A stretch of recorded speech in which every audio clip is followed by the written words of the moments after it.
the National Broadcasting Company presents The Adventures of Sam Spade, Detective. Sam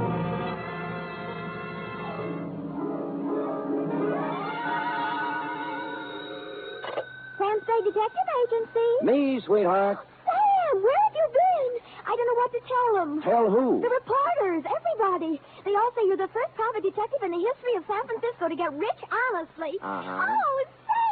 When I think of all the back salary I'll be getting, the fur coats... Easy, girl, easy. Prepare yourself. Sam? Yep.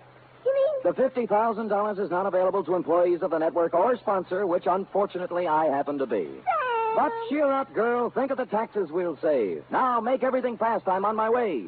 Meanwhile, puzzle me this. You ready? All right, Sam. Why does a man who is going to blow his brains out set his mental clock ahead 4 hours? Sam, it doesn't make sense. Ah, but it does. Mull and ponder, sweetheart. I'll be down in a trice, 1951 model, with an intellectual type report to challenge serious thinkers everywhere. To wit, the Biddle Riddle caper.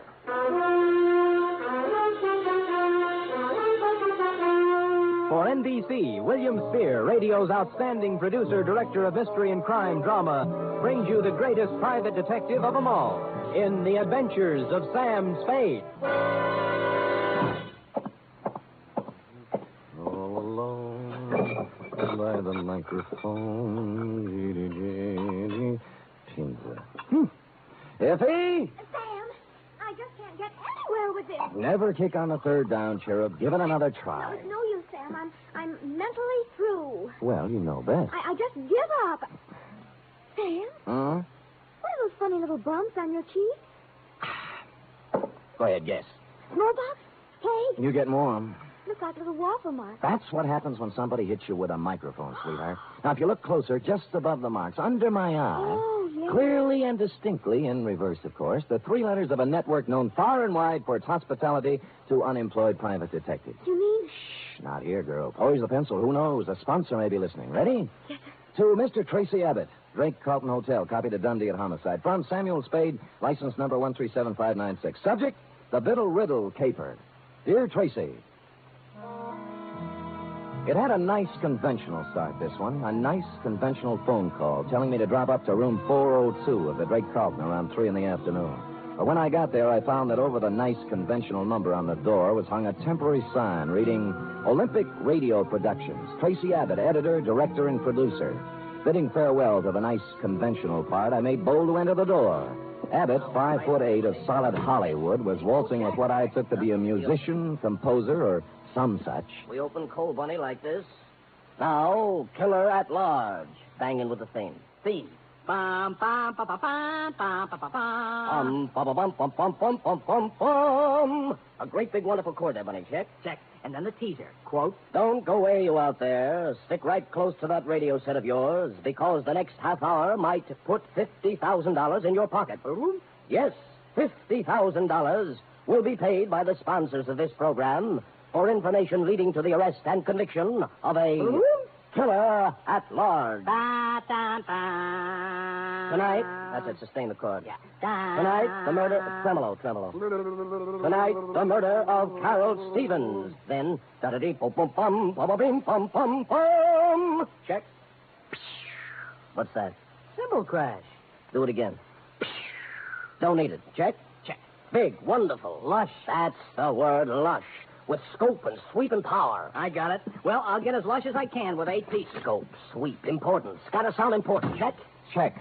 Hmm? Oh. I'm Sam Spade, Mr. Abbott. Ah, yes, Spade. Glad to see you. Please sit down. No, on the other hand, you'd better stand up. No time to lose. You have 24 hours to find a man for me. Well, that's pretty short notice. How Mr. Spade, Killer at Large is real. Oh. We keep a sensitive finger on the pulse of the people. Well, that's nice. We deal in real facts, real people, real crimes, and real criminals. Check?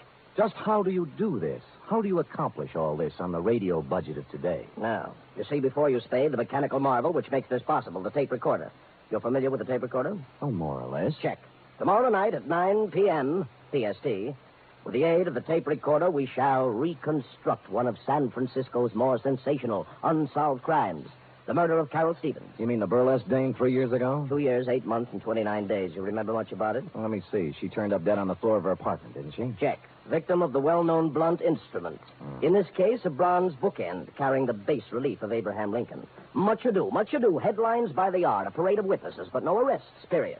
Fine. Now, what about me?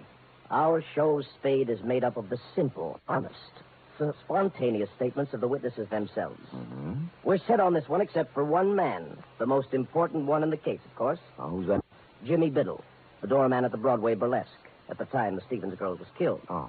Knew her, some say he loved her. Top suspect until he came up with an alibi. Our advance men have combed the city for 2 weeks trying to find him, but no luck. So he's blown town. That's what I thought until this morning. You mean you've heard from him? I heard from someone who said he was Biddle. He also said he knew who killed Carol Stevens. And he wanted the $50,000. Right. I mean, check. Oh, fair enough. Well, that's what you advertised, isn't it? Not to people who hang up when you get curious. Hmm? If it was Biddle, I've got to record his story. I want him here by 8 tomorrow night. Check? Well, since you keep bringing it up, check. Yes. You can make it out for $100. At Homicide, I cased the files on the Stevens thing. San Francisco's answer to the Black Dagger. A cheap killing of a cheap dame in a cheap apartment that used a lot of expensive newsprint. She'd taken her last turn under the blue spot around 10:30, left the theater, and hustled straight home because at 11 sharp, according to the neighbor across the hall, someone had tried the Abraham Lincoln bookend on Carol for size. She hit the floor just as the 11 o'clock news came on. Biddle's alibi had to be good, and it was. It came, as a matter of fact, from the greatest little alibi factory in town. Biddle was drinking old fashions with Joseph P. Norgard, the well-known criminal lawyer at the time of the killing.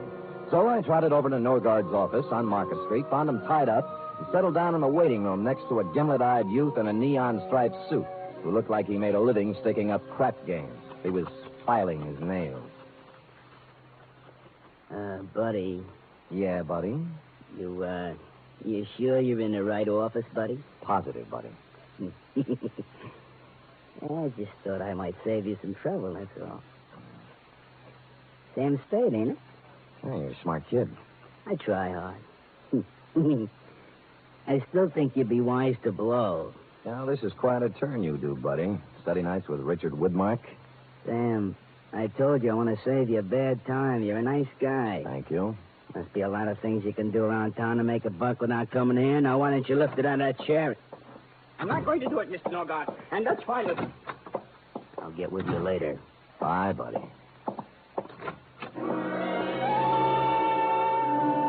The guy who bustled out of Norgard's office was flabby, florid, and frightened. Pinstripe gave me a last baleful look and sidled out into the hall after him, which was nice because I was running out of punchlines.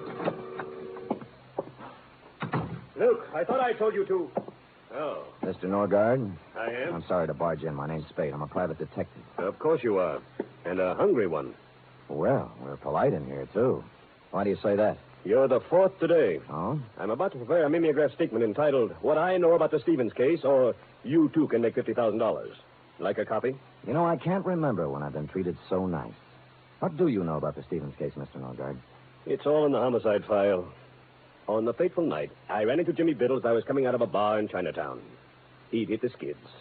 But he used to be a useful friend, so I asked him up to my apartment for a drink. Posey? Sat him in a chair, made him an old-fashioned, loaned him $5, and hustled him out. Uh-huh. Total elapsed time, 45 minutes, from 10:45 to 11:30 p.m. And that is all I have to say at this time. Have you seen Biddle since? Not since the investigation. I don't know where he is now, and I don't know who killed Carol Stevens, period. Paragraph. Do you think Jimmy knows who killed her? Maybe. Well, he says he does. Oh? Where did you see him? He's hungry, too. We work the same breadline. I'm sorry I said that, Spade. Who are you working for? Olympic Radio Productions. Killer at large. Yes? They want me to come to the studio tonight and record a statement for them. Uh-huh. I wonder if I ought to tell them what I really think. What's that? About Biddle. There's no point in talking around it anymore. I think he killed her. Well, that's a neat trick if he was drinking your liquor at the time. Well, I think he did it after he left my place. Two things place the time of death. The medical examiner's report, which could be off as much as 3 hours. And the neighbor who thinks he heard the girl fall as the news came on. How reliable is that? Well, they usually think of those things during an investigation. But they didn't think hard enough. You say you talked to Biddle? He called my client. Why? He had 50,000 good reasons, according to him. You know, funny things happen when the dough gets into it.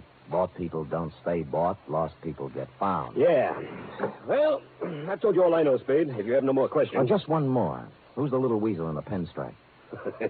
You mean Luke? Yeah. Oh, I put him out there to scare off the hungry ones. Nothing to do with you. And the fat character he's tailing has nothing to do with me either, huh? You really want to know? Love to. He's a pastry cook.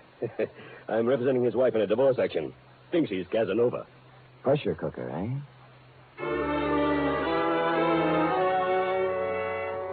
Shoving Norgard, Pinstripe, and the flabby pastry cook in the look-up-later section of my hat band, I took off for Biddle's last known address, a boarding house on Pacific Avenue. There I held hands with the landlady long enough to learn that, A, she hadn't seen Biddle since a few weeks after the murder, but B, when last heard of, Biddle had gone on from the burlesque dame to something even more extremely female. According to the landlady... Name's Rosalie. Understand she's working on the line at the Pacific Ballroom. Red hair, blue eyes, and boom, boom. You get me? I got you. Pacific Ballroom, eh?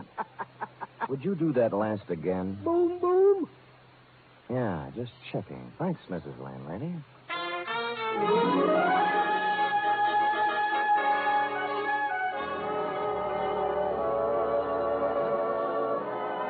Hello? Hi. Am I the lucky girl? Well, you look like your name ought to be Rosalie. Oh, you're psychic. Got your tickets? Here, let me know when they're used up, huh? Don't worry. Hey. You know you're a pretty good dancer? Arthur Murray, class of 1906.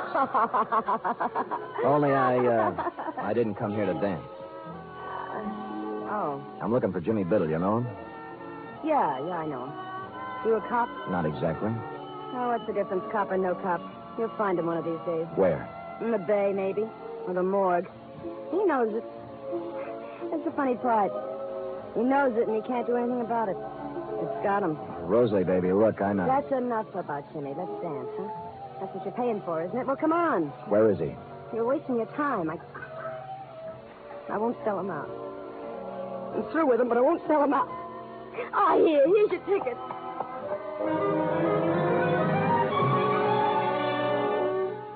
I sauntered over to the soft drink fountain and mulled the problem over a Coke for a minute or two. There are ways of dealing with dames like Rosalie. Some of them are a little cruel, as this one was going to have to be, but time was of the essence. I kept out of sight for 20 minutes or so, watching her dancing in the arms of a moonstruck plumber, and sidled into a phone booth. The Pacific Ballroom does not permit telephone conversations while the girls are working. When I said it was the police, the plumber was turned over to a new candidate, and Rosalie came to the phone. Hello? This is Sam Spade, Rosalie. I was dancing with you a little while ago. What is it? I found Jimmy Biddle's apartment. Oh? What's the matter? He's hurt? That's right. Bad? I'm afraid so. He wants to see you. Oh, okay. I'll be right over. She didn't stop for a rap, just plowed a zigzag furrow through the mob at the main door and climbed into a cab at the curb. The driver must have been an old fan of hers, because they were almost out of sight by the time my cab got rolling, and that's the way it was across Market Street and all the way out Van Ness to the marina. Her cab was pulled up in front of an apartment on Jefferson Street, and she'd just gotten out when we slid in behind them. Hiya, you want to go up together? But you said you... I'm sorry, honey. I know it was a dirty trick, but now that's no way to be. You shut up.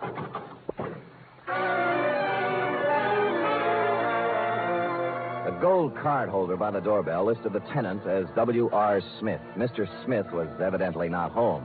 The lady manager in the apartment next to his was, and after the usual license showing and more than the usual sweet talk, she came up with the key. Biddle wasn't wealthy, but he wasn't hungry either. The place had the well-fixed man-about-town look, right down to the last crystal martini glass in the portable bar in the living room. Next to it was a mahogany desk, in which were sundry checkbooks and deposit slips indicating Biddle had found a prosperous widow or had been doing rather well at canasta. A clock chimed 4 in the next room. Since it was after 10, I wondered why I went in to take a look. Maybe I was psychic, like the girl said. There was a tape recorder against one wall, the same kind I'd seen in your office, Tracy, with a microphone and a roll of tape in it, half used up. Holding the microphone with one hand was Jimmy Biddle. In the other hand, a .38. He wasn't hurt, as I'd told her. He was dead.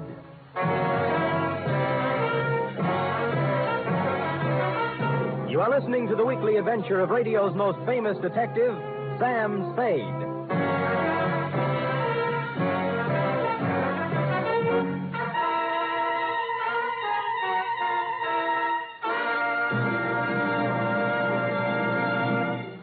Sunday, there's another outstanding production by Theater Guild on the air. It's a 1-hour adaptation of the thrilling tale of intrigue in post-war Vienna, The Third Man.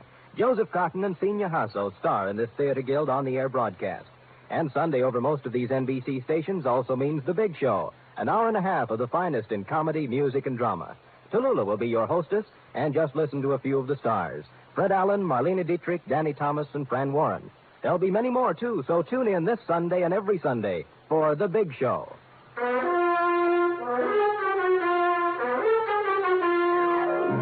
And now back to the Biddle Riddle Caper, tonight's adventure with Sam Spade.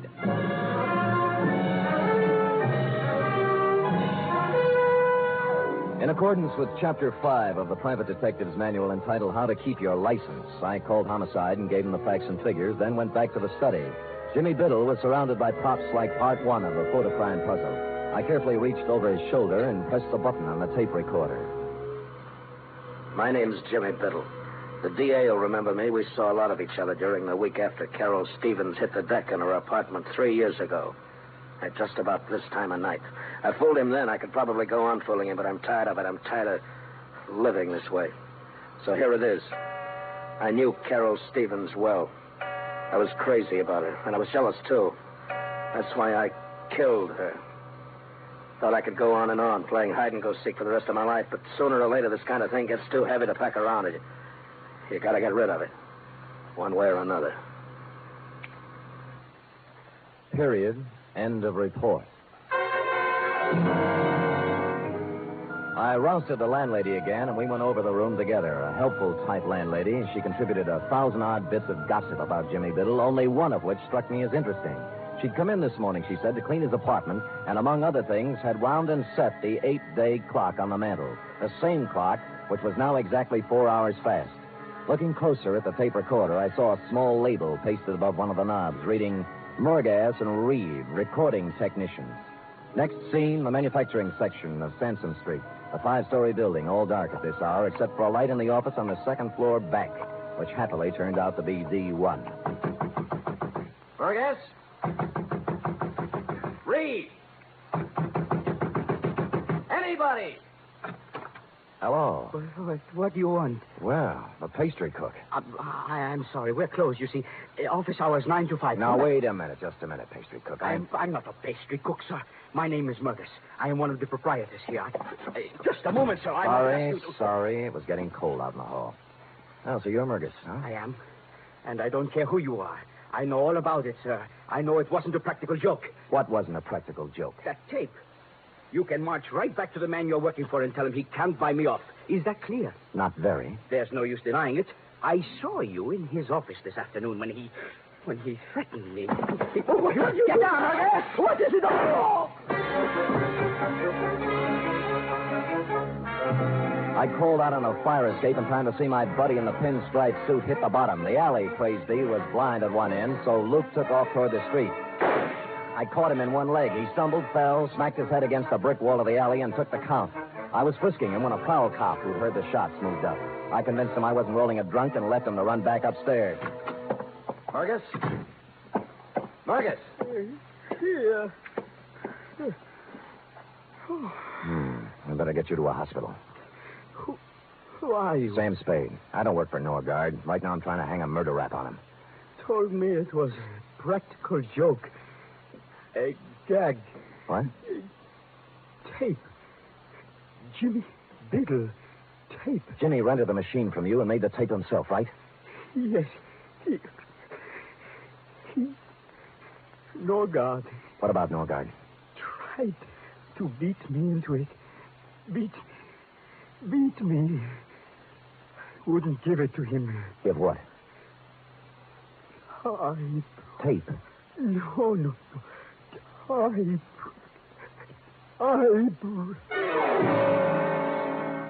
He tried to point to the desk as he passed out, and so to this already bubbling stew, we had a crucial typewriter. While waiting for the ambulance, I cased it and found nothing, then stuck a piece of paper into it and began to type. 4 quick brown foxes had jumped over 4 lazy dogs when the sound changed. I looked closer, then tackled a messy job I always leave to my secretary. I hate to play with typewriter ribbons, but this wasn't a typewriter ribbon, since said ribbon had come to an end and I was pecking away at a piece of sound tape.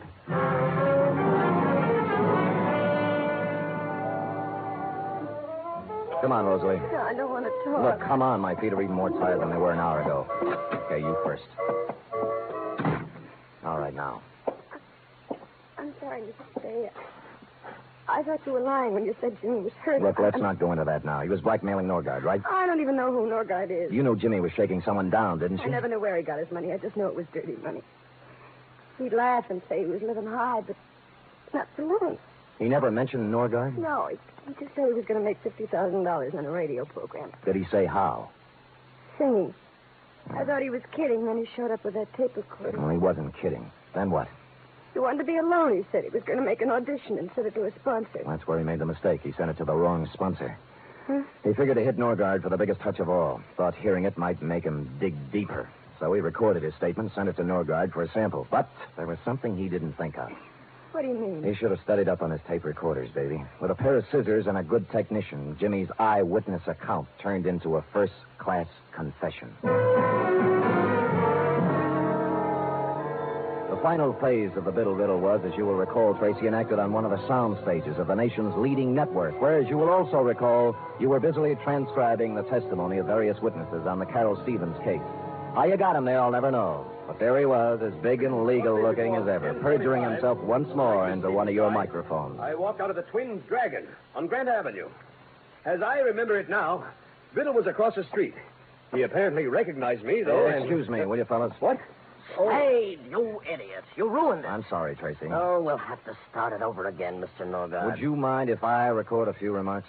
Spade, please understand my position. Biddle's confession has changed everything. I know. The killer is not at large. Yeah. 24 hours we spent recording the show. Now it'll all have to be done over again. Sorry. These people at this house. Listen, Tracy. All right, Spade. What is it? I'm only trying to help. Now, where's Biddle's confession? On the machine there. We're going to dub it onto the main tape. Good. Now, be a good lad and show me where you're starting to stop it, huh? Right there. Okay. What is this, Spade? This is going to interest you, Mr. Norgard. Now, let us turn to the tape, keeping our eyes on the spool as it slowly feeds Jimmy Biddle's last statement. My name's Jimmy into the Biddle. amplifier. The DA will remember me. We saw a lot of each other during the week after Carol Stevens hit the deck in her apartment 3 years ago. At just about this time of night. I fooled him then. I could probably go on fooling him, but I'm tired of it. I'm tired of living this way. So here it is. I knew Carol Stevens well. I was crazy about her, and I was jealous, too. That's why There's a riddle for you, Norgard. He said the girl died, quote, at just about this time of night, unquote. But the clock struck 3 times. We know she died at 11. What happened to the other 8 chimes? Spade, this is no Be time. patient with me, Tracy. What about it, Norgard? Well, how do I know? The man was crazy, maybe. No. He wasn't crazy. Stupid, but not crazy. So we take this spool of tape off and put this one. What's that? This is the part that was cut out. Got it from the guy who did the splicing job for you, thinking it was a practical joke or something. Sam, do you know what you're saying? Yeah, but Biddle says it better. The last thing we heard was I was crazy about her, and I was jealous, too. That's why I killed her. Only he didn't say killed her. Just, that's why I... Well, standing outside in the hallway of her apartment the night she died. I'd seen her leave the theater with a guy I recognized. And I followed him home to her place. Heard the argument, everything, but I had no idea he'd kill her until I heard her hit the floor. Door busted open then, and he came out looking like a crazy man. He didn't even see me. He just ran down the back stairs as fast as he could go. I went in and saw her lying on the floor, dead. I could have killed him then, but I thought of something better. He's good pay. The cash comes right on time. But I'm tired of living this way. So there's the story. The man who killed Carol Stevens... That's your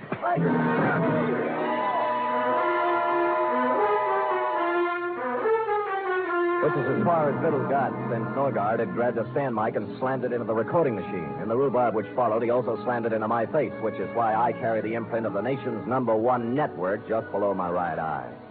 So that's about the crop, Tracy. Norgard and Pinstripe now lie cheek by jowl in the jail hospital trying to think of an honest lawyer who'll defend them. While you, Tracy, with a 3rd round of interviews before you, are considering tossing out Carol Stevens and doing the shooting of Dan McGrew.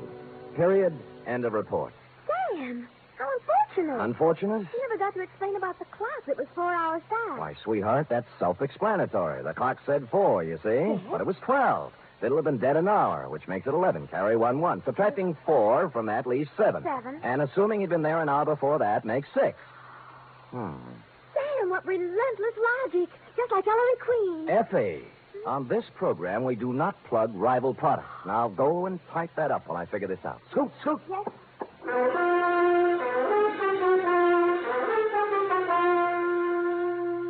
3 chimes mean good times on NBC. There's mystery and music every Saturday on NBC.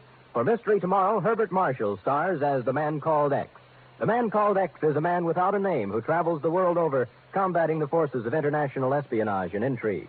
For Music Tomorrow, your hit parade brings you the top tunes in the land, played by Raymond Scott's orchestra and with vocals by Snooky Lanson and Eileen Wilson.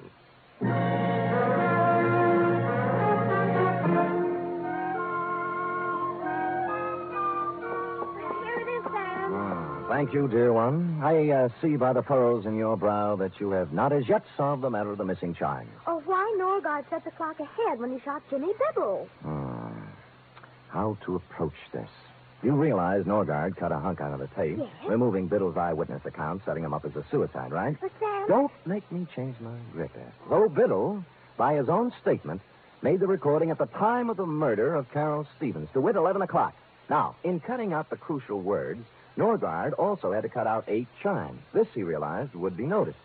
So he set the clock ahead to make the number of chimes jibe. Chimes jibe. Chimes jibe. Nice ring. Sam, will it be all right with you if I just say I understand when I really don't? Sure, sweetheart. I'll just type and answer the phone, and you use your feet and your head. And together we'll end up... I know, with... Good night, Sam. Good night, sweetheart.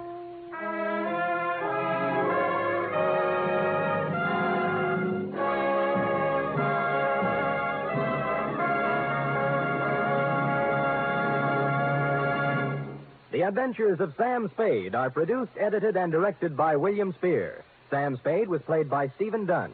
Lorene Tuttle is Effie. Script for tonight's adventure by Harold Swanton. Musical scoring by Lud Gluskin, conducted by Robert Armbruster.